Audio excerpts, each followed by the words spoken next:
बात करते हैं बिहार सरकार में मंत्री और हम सेकुलर के राष्ट्रीय अध्यक्ष संतोष कुमार सुमन से। संतोष जी, सुप्रीम कोर्ट में सुनवाई हो रही है। आरजेडी की तरफ से भी और बाकी कई सारे लोगों की तरफ से सुप्रीम कोर्ट का दरवाज़ा खटखटाया गया है, जिस तरह से चुनाव आयोग की तरफ से एसआईआर कराया जा रहा है बिहार में। देखिए, माननीय न्यायालय में मामला चल रहा है, उस पर मैं टिप्पणी नहीं करना चाहूँगा, लेकिन इतना ही कहूँगा कि इलेक्शन कमीशन ने जो इस तरह की पहल की है, ये संविधान के दायरे में है और जो जनप्रतिनिधि कानून 1951 है उसके दायरे में है। और वो अधिकार है चुनाव आयोग को कि जो वोटर बाहर से आते हैं, कुछ लोग माइग्रेट करके और यहाँ पर वोटर बन जाते हैं, जो गलत सिटीजन हमारे देश के नहीं हैं, हमारे स्टेट के नहीं हैं, उन लोगों का नाम कटना चाहिए। और ये जो वेरिफिकेशन रेटिफिकेशन हो रहा है सिर्फ उन्हीं लोगों के लिए हो रहा है कि ऐसे बहुत सारे वोटर बन जाते हैं जो यहाँ के नहीं होते हैं, गलत तरीके से आधार कार्ड बना लिए, कुछ बना लिए।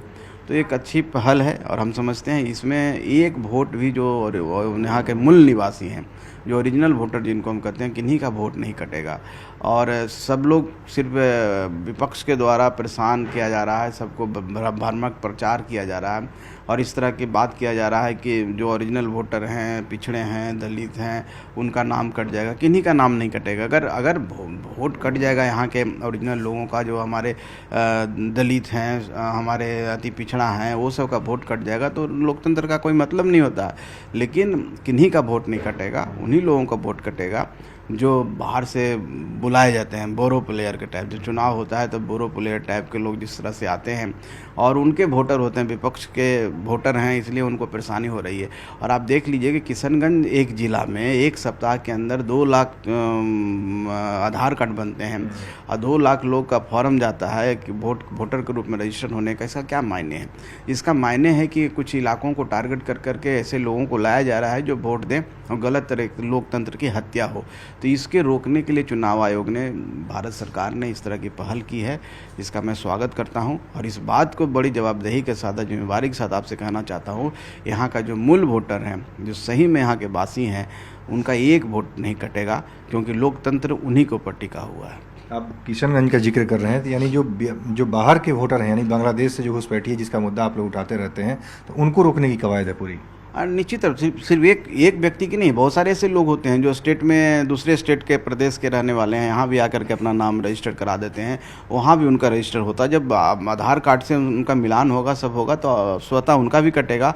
और वो तो क्राइम की श्रेणी में आता है कि बाहरी देश के लोग बंगाल में आके बसे हुए हैं, वो बिहार के सीमावर्ती इलाकों में बसना चाहते हैं। इवन नेपाल के भी लोग यहाँ बहुत दिन से रह रहे हैं और उनके भी परिजन आके यहाँ का सिटीजन हो जा रहे हैं, यहाँ के वोटर हो जा रहे हैं। तो ऐसे लोगों को नाम काटने की ये पहल है और हम समझते हैं कि एक बार जब शुद्ध हो जाएगा, जिसको रेटिफिकेशन कहते हैं या वेरिफिकेशन कहते हैं, घर घर जाके बीएलओ और सब जगह जाकर उन्होंने बांट दिया है। और बहुत सारे फॉर्म, 50% फॉर्म जितना हमारा वोटर है, करीब 7 करोड़ के आसपास फॉर्म वापस भी आ गया है।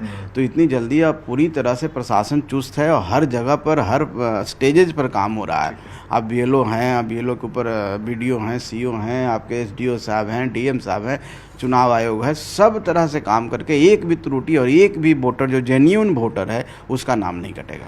एक महत्वपूर्ण सवाल है, कल बिहार बंद के दौरान रथ पर देखा गया किस तरह से पप्पू यादव और कन्हैया कुमार को रोका गया, जिस पर तेजस्वी यादव थे, राहुल गांधी थे।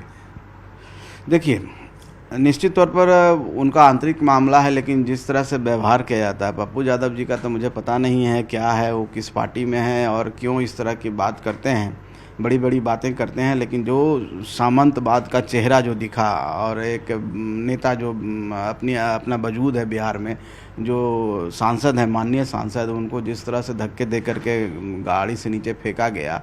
अब तो बेचारे कांग्रेस में जाने के लिए इतना ललायत हैं, इतना इच्छुक हैं कि कुछ बोल नहीं रहे हैं, सिर्फ बोल रहे हैं तेजस्वी यादव जी पर। और मैं ये भी देखा फोटो में कि दूसरी तरफ देख रहे हैं कि माननीय तेजस्वी यादव जी के जो साथ रहने वाले लोग हैं आसानी से गाड़ी पर चढ़ रहे हैं और एक माननीय सांसद को गाड़ी से नीचे धक्का दे दिया जाता है। कन्हैया जी बाहर से आए बड़ा चेहरा बना करके कि सीएम फेस होंगे, चाहे बिहार में कांग्रेस के फेस होंगे, उनको गाड़ी पर नहीं चढ़ने दिया था। ये सामंतवाद का परिचय है। और दूसरा चीज़, सबसे बड़ा जो इसका उदाहरण आप कह सकते हैं कि कांग्रेस की जो अस्तित्व है, कांग्रेस की जो स्थिति है वहाँ, वह 2 नंबर के भी स्थित है। वो सिर्फ राजद के वो पिछलग्गू हैं, क्योंकि वो पप्पू यादव जी को गाड़ी पर नहीं चढ़ने दिया, कन्हैया जी को नहीं चढ़ने दिया। इसका मतलब क्या है? इसका मतलब है जो आका बैठे हुए थे वो आका ने मना कर दिया राहुल गांधी जी को कि उन लोग नहीं चढ़ेगा, वो बेचारे को नहीं चढ़ने दिया है। बस इसका साफ मतलब है कांग्रेस की क्या स्थिति है बिहार में। कांग्रेस को सोचना चाहिए, कांग्रेस को अपनी वजूद पर लड़ना चाहिए।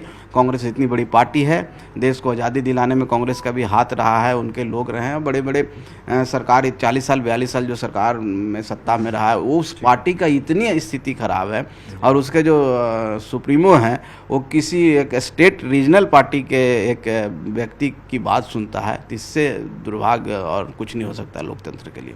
चलिए, बहुत बहुत धन्यवाद। तो ये थे संतोष कुमार सुमन।